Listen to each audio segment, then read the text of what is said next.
Hey, what's up everybody? It's Lids, and we're back for some more Gwent, and today we're playing the new Trial of the Grasses seasonal event, which is an alternate game mode in which whenever a unit appears on the board, it gets damaged by 2 and then boosted by 4, unless it's a Witcher, in which case it only receives the boost. That means that Witchers are the name of the game, and that is why today we are using the ultimate Witcher deck. So let's go give it a look.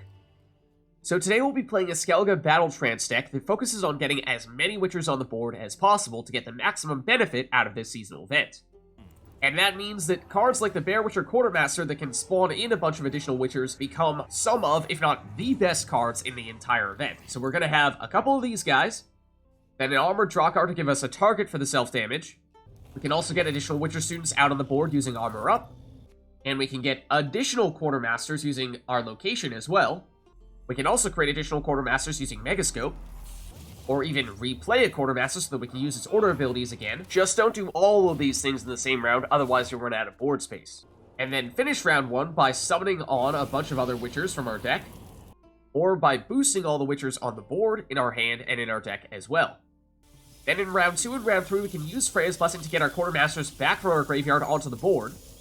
But we're actually going to want to begin round 2/3 with the Dire Bear, because this will prevent our opponent from receiving boosts on the opposite row, forcing them to play all their big units in the other row, and use Dire Bear as the target of your self-damage from the Quartermasters in round 3, so that way you can get him down to Berserk 7 so that you can still receive boosts in the same row as Dire Bear, but your opponent cannot, which will eventually set us up for a big round 3 finisher. Because since we're forcing them to play all their big cards in the same row, Yrden is going to be an extremely effective finisher for us. And if your opponent does lock or destroy Dire Bear, then it makes it a little bit harder to set up Yrden that way, but because there's still so many boosts in this event, you're still going to get a ton of value out of this. And it means that your opponent has used up one form of removal that they would have otherwise been using on one of your other big cards. Like, for example, Sukrus, plus Arnaghad to deal a ton of damage to whatever units your opponents play. Or Leo, who will get boosted from all the Witchers that we have on the board, and that's going to be a whole lot. And then we also have Geralt of Rivia and Geralt Igni to help remove our opponent's biggest cards. And Quen to tutor whatever Witcher we need, and because he's still a Witcher, that is, despite being just a 2 base power unit, going to get boosted by 4 and still a solid point slam, especially, of course, once you add on the other Witcher that you're going to play with him. So there's a look at the deck, and like I said, it is all about getting tons of Witchers on the board, and then using all the big Witchers like the Geralts and Arnaghad to shut down your opponent's biggest cards. So let's go see it in action. Alright, so going up against Skellige here, and we'll go first. Okay, so we have a Quartermaster, which is one of our best cards, which we can use in round 1, and we can give ourselves some targets to hit with the Quartermaster with Armor Up, because those Witcher students will have armor. And the Axe-wielder, I mean, it's a decent card, surprisingly, so we can use that in round 1. We'd like to save Dire Bear plus Yrden for round 3, because that's huge. We have Sukrus. We can get Arnaghad with Quen. Witcher Trio might even try to sneak that in this round. That's a lot of cards we're trying to save for a subsequent round. Let's get rid of Freya's Blessing, because we might not have the chance to use this in round 1. Okay, still a lot of stuff that we're trying to save here. So we're going to have to make do with this, though.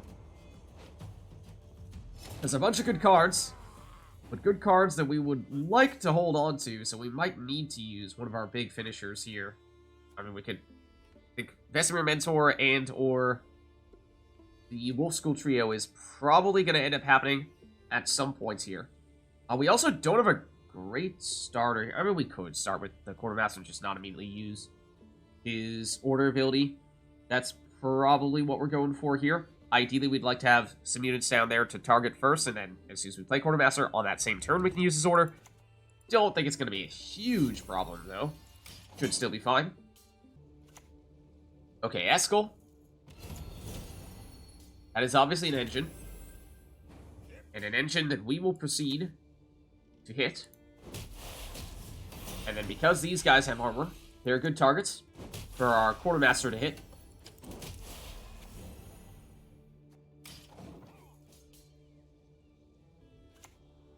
Okay, now, their Quartermaster, they don't have a great target for this, because Eskel does not have armor. But they'll hit him nonetheless.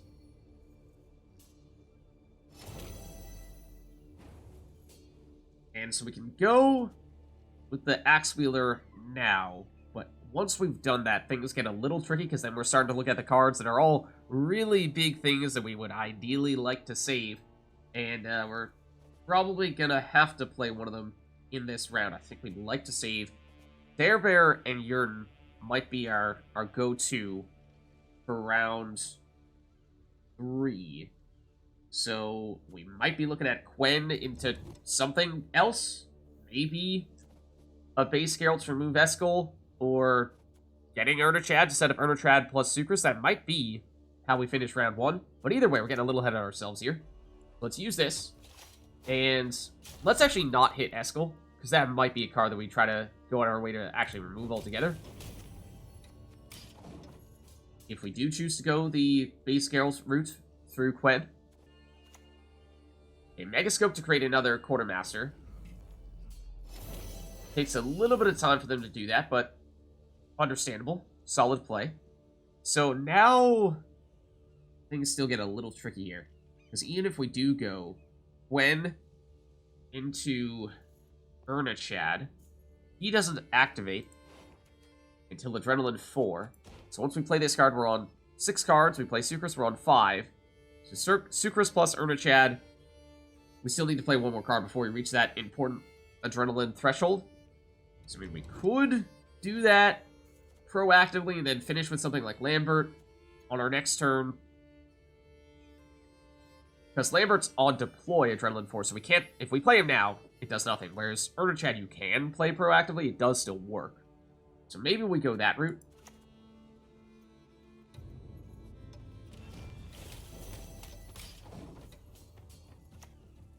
Okay, another Megascope. Yeah, they're going to start to run out of space here if they're not careful. So now we can go Quen into... I mean, Adrenaline 4 on Quen is not crucially important, so that's fine. So we could go Quen into Arnaghad, and... Again, the Adrenaline 4 is not yet going to be active. We need to play one more card before that's the case, but because this is not a deploy ability for the Adrenaline component, that's fine. It's just going to be Arnaghad chilling there for a bit. So that might be what we're looking at here, just because we have a whole bunch of finishers, and not quite as much setup outside of that. So, I mean, it's either that or we could theoretically go Vesemir. We'd like to have his Adrenaline 4, but it's not absolutely critical. I think we do this. Again, you. Put you next to Sukrus. And leave it at that. Okay, armor up. Again, I mean, once again, those are great cards, don't get me wrong, but they're going to run out of space. Because 1, 2, 3, 4, 5, 6, 7, 8, when they use this, they'll have 1 spot remaining in this row. So they're limiting themselves considerably here, in that way. So usually you'll want to try to strike a bit of a balance and have 1 or 2 Quartermasters in a round, but once you start getting to 3, or by the time you get to 4, you're absolutely filling an entire row. And those, even the Megascopes, they take up a little bit of valuable real estate as well. So now, I think we're looking for Vesemir, because now we are at Adrenaline 4. That will kick in. Vesemir gives us some carryover, because it also boosts our Witchers in our hand and in our deck. So I think that's ideal in this circumstance. Let's go that route, and then we'll also use tactical advantage. I mean, we could use it on Arnaghad to make it even more likely that he destroys whenever they play. He's probably going to do that no matter what. So I think rather than just give them a super obvious target for their tall removal, we'll make them hesitate a little bit here, because there's also this big Witcher student in the other row. So we do still have plenty more options. We made a point of leaving space, so we can use the Witcher trio in our range row if needed. Now they are significantly limited, because any unit that they play will likely get damaged by 12. Unless they have the shield on Geralt of Quen. That is smart. And then, to get Geralt of Rivia. It's a smart workaround. Well played. But again, their long-term potential is still significantly limited because they have 1 more spot, and that is all. So they can't do much here if we continue to play. And Witcher Trio at this point does activate, and it will be 8 points per unit for a total of 24, which would be enough for us to catch them. So I think that's what we'll go for here. And we have room in either row? Yeah. Let's go here.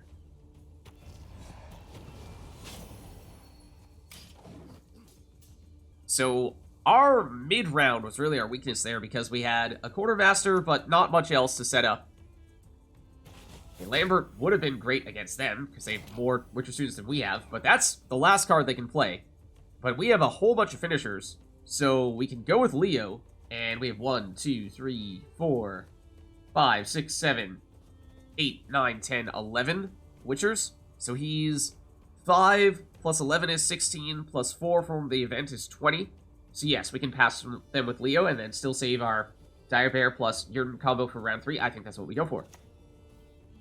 I mean, there is a chance that they have some special cards, like a Spores would be very effective here. So that is the one risk that we're running, but I think we take that chance.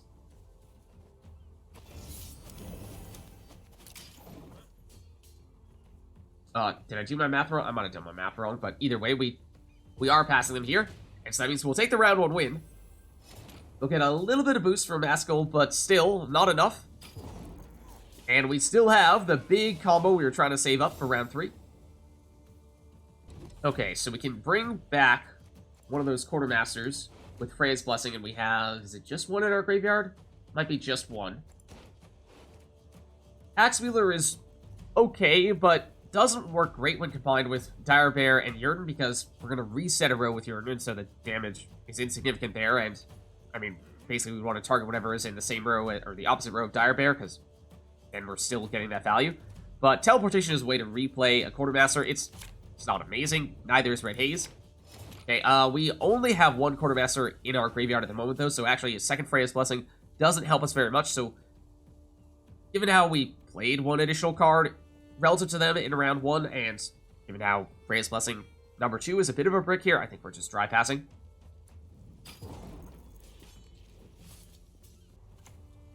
Okay, and they'll go Selective Mutation, help fine-tune their hand. So that's a decent throwaway here.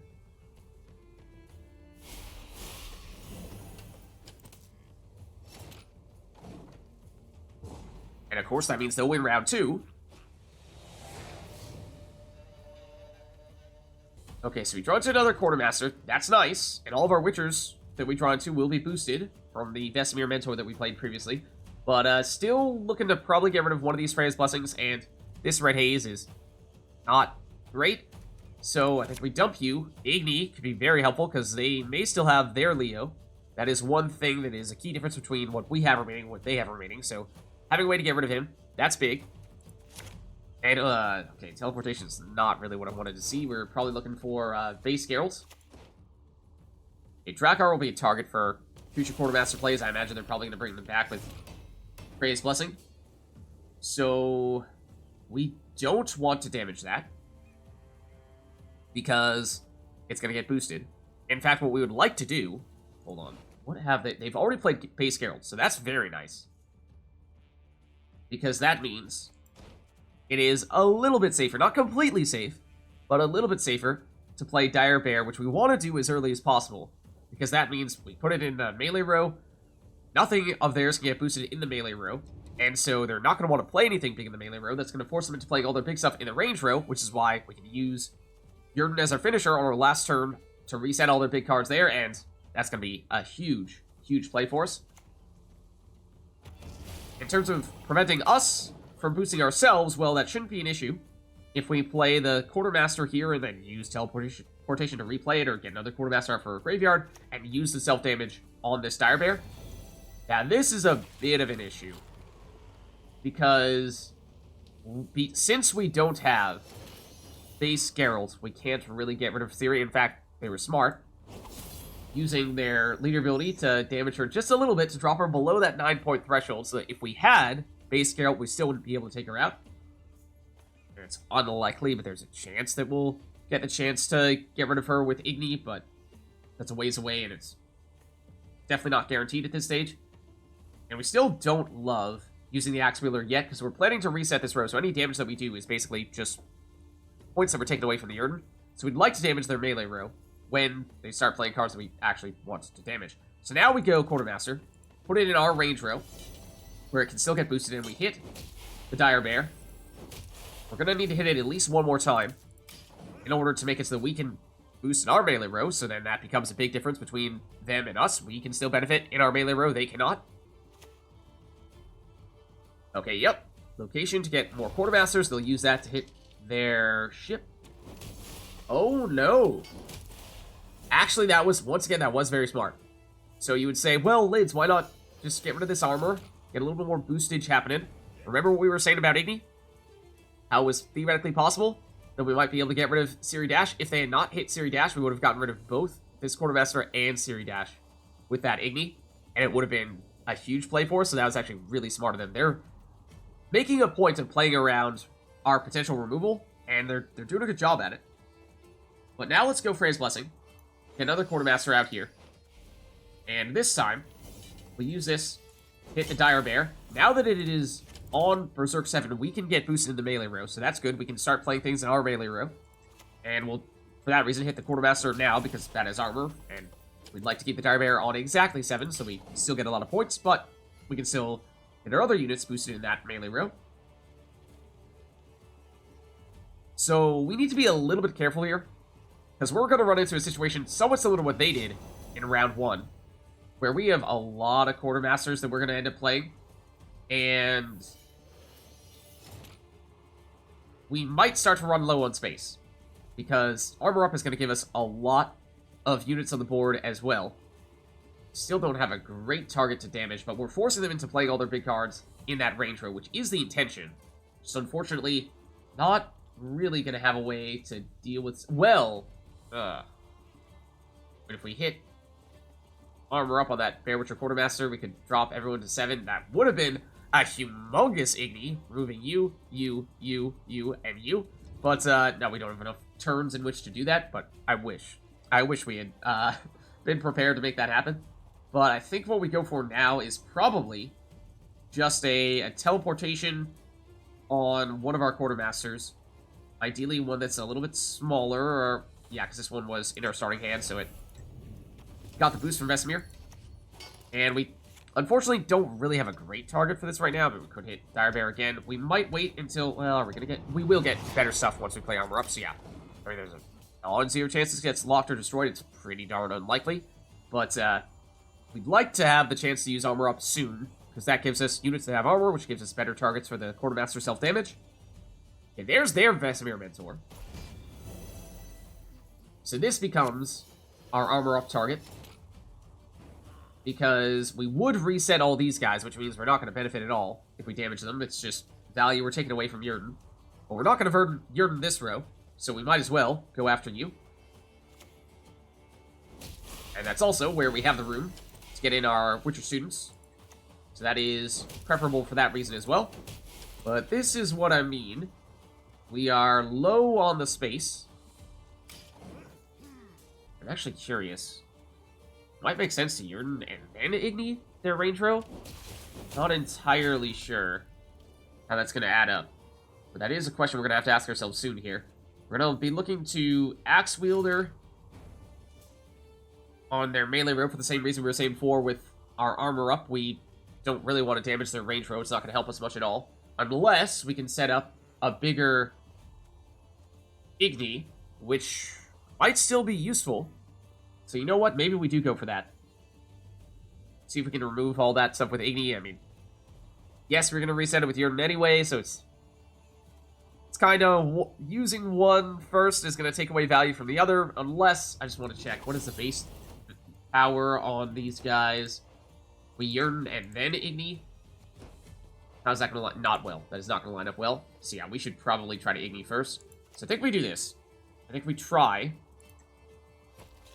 to get as many cards on 8 power. Okay, we would have liked if the random damage had not hit you, because that's one more card that's not going to get removed by Igni, but that is probably still what we're going to do in our next turn. So if they want a Yrden, they may have a Yrden, but we have the ability to spread out our big units across 2 different rows. They're going to Igni. Okay, what? Probably melee row for the double 7s? Oh, triple 7s. Yeah, solid. I mean, we're about to do the same thing to them, except for 8 power cards, and we have 4 of them, not 3 of them, so it is bigger. But it did get rid of our Dire Bear, which means they might start to play big cards in their melee row. But, I mean, we're about to Igni their range row, so, I mean, the Igni value, as we were just saying, is, or rather, the Yrden value post-Igni is not going to be quite as good as it would otherwise be, and so they play a huge, say, Leo in their melee row, then that might still be worth Yrdening that. So, it's Igni here.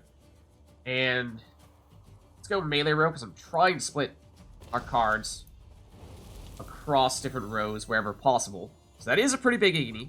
Could have been slightly better if the random damage from the Axe-wielder had not hit Lambert there, because he would have been on 8 power as well in that case. Armor up. Okay. As things currently stand, I mean, we would have had last say if we had a way to shut down their Siri, which would have been ideal for any number of reasons, but it would have meant that we'd have Yrden as the very last play of the game, which is amazing. It's definitely still looking like range row is the way to go in terms of resetting, because we had dealt damage to Vesemir, and he didn't get boosted initially, so he's a -2. This is a +5, but that's still on net 3, +5, on net +8 across all those, and surely, you know, you take, like, 3 of these units, and that already adds up to more than 8. So we do this, reset you, and then, not entirely sure which row is bigger for us, but we'll go Battle Trance. I guess we'll go in this Witcher soon, since it can take a little bit of the damage with that armor. And so what is their finisher? Leo, Yrden, either one would be pretty big. Would it be enough? They also have their leader ability as well, but it's gonna be pretty close, I think. Leader ability. To get that bear out there, they need 30+ points. It's Leo. But that is not enough, so we'll hold on for the win. Alright, so going up against Skellige here. And they'll go first. Okay, so we have a Quartermaster, and we have a Drakkar that can be the target of the self-damage from that Quartermaster. We can create another Quartermaster with the Megascope. Probably not looking to use Red Haze. That's one of our weaker cards. Then we do not have any other members of the Witcher trio, so that's fine. Freya's Blessing we can use to get another Quartermaster, but more likely than not, that's going to be something we're going to need to wait to use until round 2 or round 3. So that might not be the best fit in round 1, so let's dump that. Dire Bear, when combined with Yrden, is amazing, but that's what we'd like to save for round 3. So I think we have, what? Should have a decent number of plays here that we can make in this round. We'll start with the Drakkar, and then we'll use that as the target for the Quartermaster. And my guess is they're trying to do the same thing. They're just going to use the Fair Witcher Adept instead as their target, although, technically speaking, this is worth fewer points than this is, despite that being Witcher and this not being Witcher.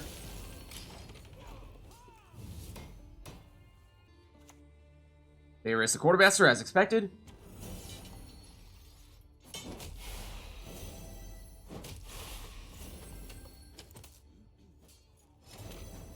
Now let's use our Quartermaster. Hit you. And again, here we see the difference between Drakkar versus Adept. 10 points versus 7 points. Same use case. Ours is just better. And still gets armor back, much like theirs will. Okay, armor up is probably what we're about to do as well. Except, we would like to make sure that we have enough time to get this Megascope triggering. So I think we go for that first. Unless there's reason to think that we just don't play this Megascope at all in this round. But no, I think we go for it. I think we go for it.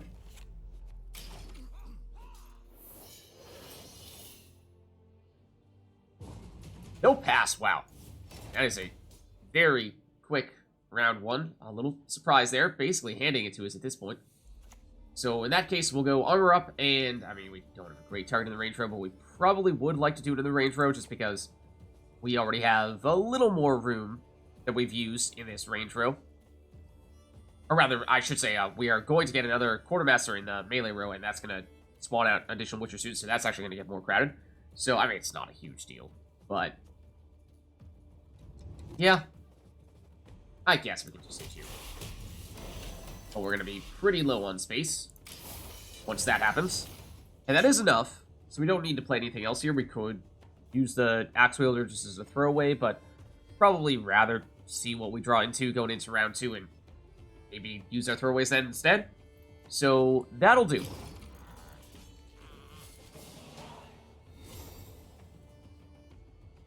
Okay, so we got another of the Witcher trio, so we don't want that. We only want one in hand, so let's dump one of you. And Red Haze. Not one of our better cards, so we probably dump that too. Okay, well, we didn't really want you either. So we have at least, if we'd like, 2 throwaway cards here. So are we interested in doing that, is the question. Vesemir Mentor, if we were to get down to Adrenaline 4, would give us some carryover. A little bit. But given how we have a small brick in our hand with Lambert plus the original Vesemir, that may not be all that intriguing. So, we could even potentially throw away a Quartermaster. As amazing as they are, we do, of course, have our Freya's Blessings, which can potentially get one of those back for us. Axe-wielder doesn't really have anyone to deal damage to right now. I think we're just dry passing here. I think there are too many bricks, and it's not easy enough to fix them. We're just going to lean on the mulligans to set up our round 3 more effectively. Okay, they'll get a little bit of thinning. There's something to be said for that. It's a smart throwaway.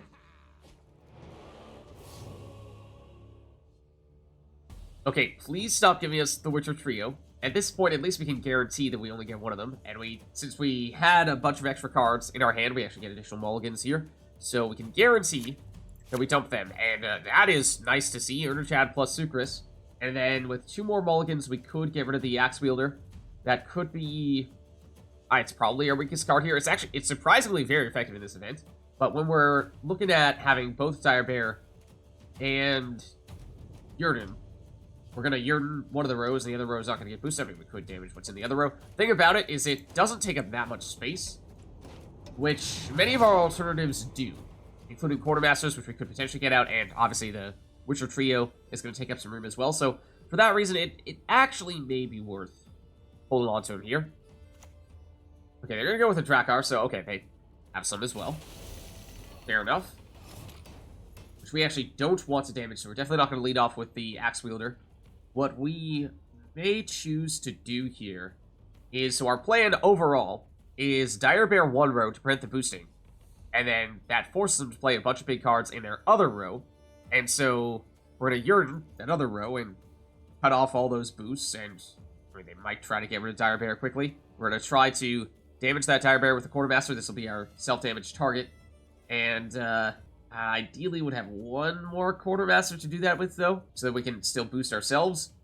We'll see. I mean, there's a chance they may deal damage to us, and if we just put a Dire Bear down there and nothing else, then that might make things a little difficult for them.